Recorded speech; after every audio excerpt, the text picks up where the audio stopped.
Sup, you beautiful bastards! Hope you had a fantastic Thursday. Welcome back to the Philip DeFranco Show. Buckle up, hit that like button, and let's just jump into it. And the first thing we need to talk about today is this news, this situation, this outrage around YouTube and their community guidelines. So this whole situation effectively kicked into gear Tuesday when Charlie White, better known as Critical among a ton of other nicknames, took to Twitter to voice his frustration about a community guideline strike that he received on his YouTube channel. The video that prompted the strike appeared to be taken down for including violent or graphic content, and according to the screenshot that he shared, he appealed the decision, but that appeal was rejected. Okay, so one of the first questions here and in situations like this is, what was the content that YouTube had an issue with? Well, this video featured a pretty viral clip from 2014 that you've probably seen before. It's this supposed road rage incident where people dressed as cartoon characters like SpongeBob and Mickey Mouse get into a brawl with another driver. And if you've seen the video, you probably thought it was funny, harmless, most likely staged. So then, that same day, we see Critical post a video talking about this whole situation, saying that he believed a human moderator was not behind the decision because his YouTube contacts agree that it was not worthy of a strike. Though here he notes that those contacts are pretty disconnected from YouTube's manual review team, which can only be reached through email. Every department I've talked to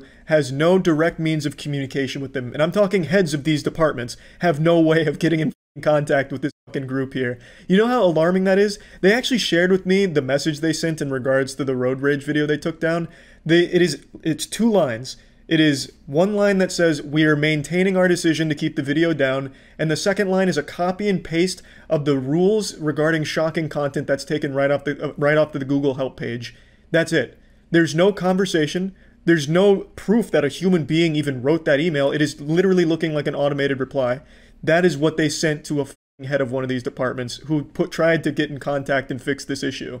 That is a problem. I'll also link to his video below because he talks a lot about YouTube ignoring other types of graphic content, things like animal abuse, right? Even when people have been very vocal about particular channels breaking rules before. But, you know, he posts this video pretty confident that YouTube would reply to his tweet maintaining their decision. And what followed is they did exactly that, saying the footage contained graphic content, fights, beatings, etc. with the intent to shock. So then he and his fans start using the hashtag #AnswerUsYouTube, calling for more of an explanation of what actually goes on during these reviews. Also, to further point out how ridiculous this strike was, and also how YouTube enforces their rules, Critical pointed to a Markiplier video from 4 years ago that features the exact same clip asking when will he be getting his strike. And, you know, that was a notable point out. Markiplier is a very massive creator, also kind of seen as a preferred safe for work creator. He's worked with YouTube in the past as a very cool YouTube original series. But also, Critical here clarifying that he's obviously not trying to snitch on Markiplier, rather trying to highlight how ridiculous this situation is. And that appeared to be understood by Markiplier, who tweeted at YouTube, "Fair is fair, Team YouTube, where's my strike?" To which YouTube seemingly responded, "Oh, sorry Mark, right here," with YouTube actually giving Markiplier his own strike, which was the first he's ever received. So then, Mark uploads his own video talking about this whole situation, which is actually currently sitting at #2 trending on YouTube's trending page. In this video, Mark makes a very strong and smart point, saying he's not actually against the rules themselves, because there is content that falls within them that should be taken down. But he notes that there are huge problems with uneven enforcement, communication, and YouTube's review process. I'll also link to that video down below because he makes some great points and suggestions. However, it should be noted that Markiplier and Critical were both clear in saying that their YouTube partner contacts are great, but have to fight so hard for them when it shouldn't be that difficult. Also, to insert myself into the story in the smallest way, that is incredibly accurate. I don't know who their contacts are, but that's the exact same situation I feel with mine. Though even having to deal with those stresses and struggles, we're lucky and fortunate to have those contacts. But the next thing we see with the situation is after the strike on Markiplier, a lot of people were surprised, including Critical, who tweeted, "I'm absolutely shocked YouTube is deciding to die on this hill, striking even the most wholesome creator on their site rather than admit it was a mistake in the first place." With that tweet blowing up with thousands of likes and retweets, both of the videos garnering millions of views, till we finally saw an update from YouTube, with Team YouTube writing on Twitter, "We're not going to die on this hill. You were right. After even further review, your video and others are back up and these strikes have been removed. This was an over-enforcement of our policies, especially with the added context commentary as you originally pointed out." You know, what followed is you had Mark and Critical both saying they appreciated the reversal, Critical adding that he hopes we can all have more open dialogue about issues like this in the future, also uploading another video to YouTube recapping everything that happened, thanking everyone for their support. But still, there were a number of people concerned by this whole ordeal, you know, because while things worked out for these very large creators, you also have people noting that smaller creators don't usually get this type of resolution. They don't have the voice, the ability, the contacts. And I will say, I'm very happy that everything got resolved here, but I understand why this receives so much attention and outrage. And we can all hope that this situation sparked change within YouTube, that they're more aware of these issues. But what I'll say, as a creator on this platform for 14 years now,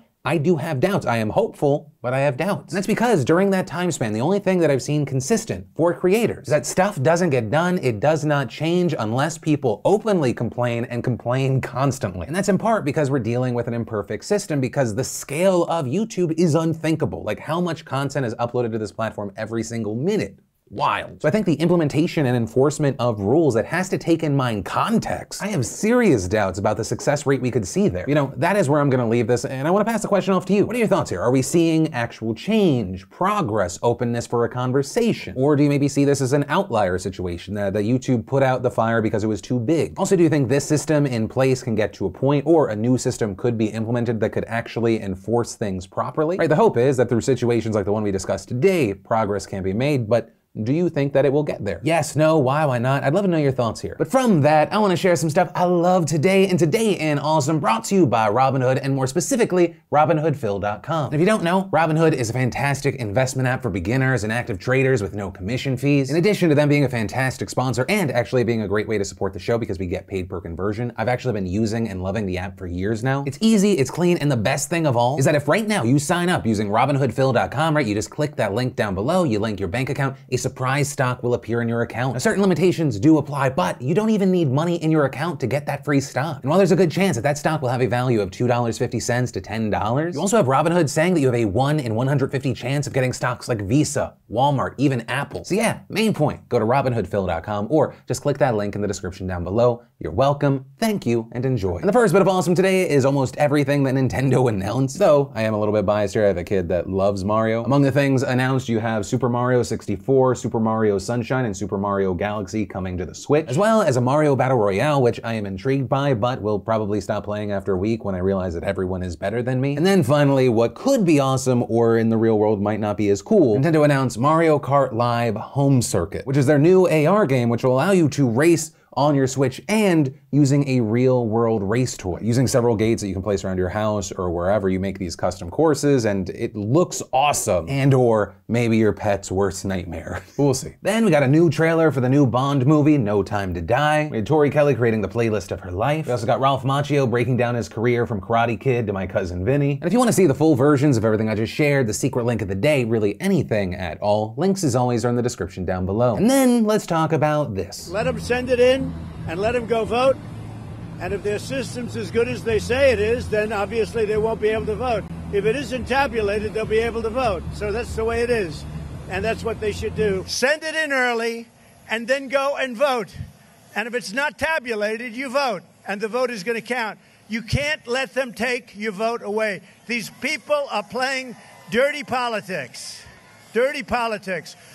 So if you have an absentee ballot, or as I call it, a solicited ballot, you send it in. But I would check it in any event. I would go and follow it and go vote. I feel a little crazy even having to say this. Just so we're on the same page here and there is no confusion, it is illegal to vote twice. And in North Carolina, where Trump was encouraging voters to do this, it is a felony. Right? Well, you have some supporters of the president saying, well, he's just telling people to double check and ensure that their vote was counted because these systems are going to be overwhelmed. You also have others saying, no, he is telling people to willfully try and vote twice. That is the president of the United States encouraging his supporters in North Carolina to commit a felony. Right? You have a president who has spent how many months trying to undermine and take away any trust in mail-in voting results, now seemingly trying to create the fraud that he baselessly claimed already existed for the other side, or at the very least, and I think this is more likely, just adding further chaos to November 3rd. By having people do both, you're leading to longer in-person lines for people who don't need to vote a second time. Also, with the longer lines and more people in person unnecessarily, you potentially lead to further spread of COVID. So that's why this morning we saw the North Carolina State Board of Elections pushing back against Trump's claims and trying to do some damage control. When you visit their site now, there is a big banner that says double voting is illegal. And when you click on that, it takes you to a statement from the board's executive director that reiterates that voting twice is illegal and a Class 1 felony in the state, and adding attempting to vote twice in an election or soliciting someone to do so also is a violation of North Carolina law, with a statement going on to say that there are numerous checks in place that prevent double voting. Also noting that the state board conducts audits after each election that would detect if someone tries to vote more than once in an election. So if someone tried to get around the system, their ballot would be found and not counted. And in addition to the audit, the board also has a team that investigates allegations of double voting, which are referred to prosecutors when warranted, with a statement then going on to list a number of ways for people who sent in absentee ballots to track them and make sure that they were counted. And finally concluding, the state board office strongly discourages people from showing up at the polls on election day to check whether their absentee ballot was counted. That is not unnecessary and it would lead to longer lines and the possibility of spreading COVID-19. And one of the things that's frustrating about the situation is the president and the people around him know what he's doing. They know that telling people to vote by mail and then go in person at the very least, it's just going to add to the chaos. And if people actually wanted to double check if their ballot was accepted and they weren't just double checking, there are several ways that people can do so from the comfort of their home that the North Carolina State Board of Elections even outlines in that same statement from before. You can check your voter record at the state board's voter search tool to find out whether your ballot was accepted by your county board of elections. In North Carolina, you can also sign up for Ballot Tracks when it launches in the next few days to track your ballot through the system. It's a new service that will allow voters to track their ballot through the mail and confirm receipt by the county board of elections. Noting that it's much like you can track your online order or pizza delivery, and also noting you can contact your county board of elections if you have questions about your ballot status. But just minutes after the board of elections shared that statement on their Twitter page, you had Trump posting a series of tweets directly contradicting their request that people use online resources rather than showing up in person, and saying pretty much exactly what he had said the day before, and telling people to try and vote twice to make sure their vote was counted. And here, a few hours later, we actually saw Twitter flagging that post, saying in their warning that the tweet violated the Twitter rules about civic and election integrity. And actually, around the same time that Twitter flagged those tweets, we also saw Facebook announcing that they'll be removing videos of Trump encouraging voters to vote twice, with a spokesperson telling Axios, "This video violates our policies prohibiting voter fraud, and we will remove it unless it is shared to correct the record." And actually, kind of good transition here, even though I'm now calling it out and thus making it less of a good transition, we should talk more about Facebook, because today, in addition to all of that, the company made a major announcement about steps that it's taken to protect the upcoming election. And those steps reportedly include not accepting new political ads in the week before the election, removing posts that use COVID-19 to discourage voting, adding an informational label to posts that seek to delegitimize the outcome of the election or voting methods, and adding a label to posts if a candidate attempts to declare victory before final results are in, as well as then redirecting Facebook users to official results. You had Facebook CEO Mark Zuckerberg releasing a statement further explaining these policies and the reasons behind them, writing, "This election is not going to be business as usual. We all have a responsibility to protect our democracy. That means helping people register and vote, clearing up confusion about how this election will work, and taking steps to reduce the chances of violence and unrest." And saying that they will limit the new ads because in the final days of an election, there may not be enough time to contest new claims. Also talking about the likelihood that it could take a while for the election results to come in, right? We talked about that earlier this week on the show. Here you had Zuckerberg saying it's important that we prepare for this possibility in advance and understand that there could be a period of intense claims and